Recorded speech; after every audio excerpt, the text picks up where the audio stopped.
This video is going to have several layers of historical analysis. It's not necessarily a difficult topic, but I'm hoping I can do a good job at bringing it together for you guys and distilling the information in a clear and succinct manner.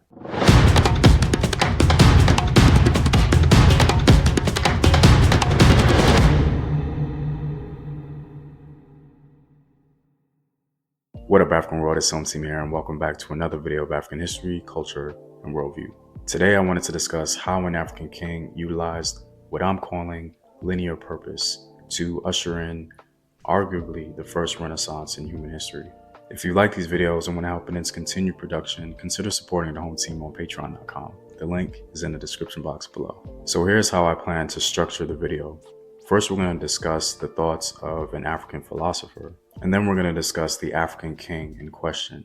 And finally, I'm hoping to tie everything together and present an idea I call linear purpose.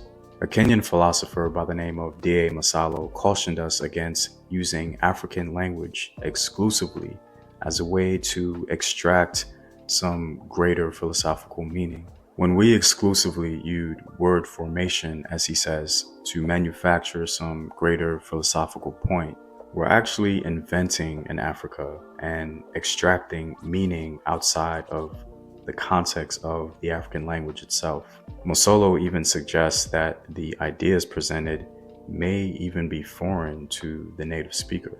Now, I'm paraphrasing here, so you'd be better served in actually understanding his perspective by reading his work, African Philosophy in Search of Identity. I found his perspective incredibly useful as I grew in my own understanding of African history. I have a more developed script for questioning my own instinct when reading African history, and I think that's a good thing. Keeping Masolo in mind, this leads us to the African Renaissance and the words of King Payanki himself.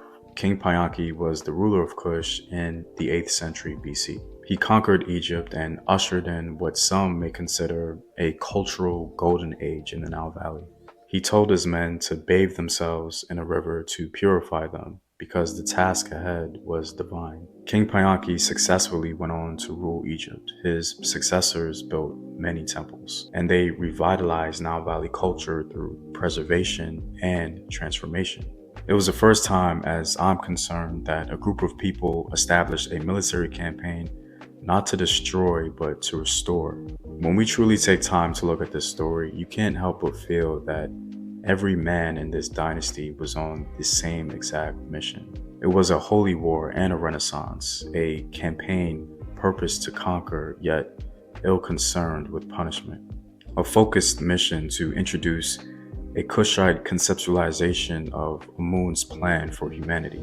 Now, that was somewhat of a poetic stretch, but I think you guys get the overall point. After his triumphant victory, King Payanki's first words were, "Hear what I have done, and exceeding the ancestors." Here's where philosopher Masolo can help guide us. I imagine Masolo would caution us from philosophizing this one sentence from an ancient African king without at least other supporting documentation. Because remember, he cautioned us from using language exclusively. It is possible that King Payanki could have meant something totally different from what we assume because of his time, culture, and place. So before I jumped to conclusions, I needed a bit more evidence.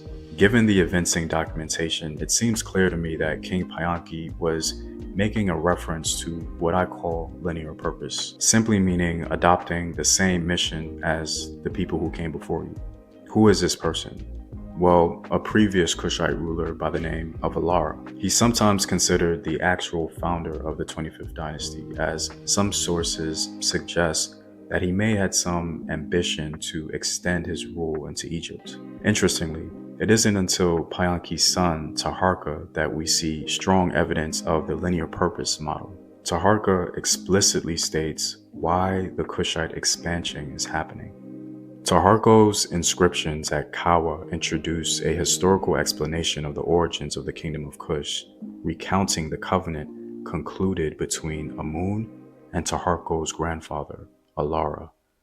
The covenant story in the Kawa text was apparently based on a longer model and reflects a dynastic conscience. Taharqa makes it clear for us to understand King Payanki's words. The dynastic conscience is a really good articulation. Alara, Payanki, Taharqa, and others all advanced the linear purpose model because they all shared a dynastic vision originating with Alara's covenant with Amun. The 25th dynasty happened because these African kings planned it for generations.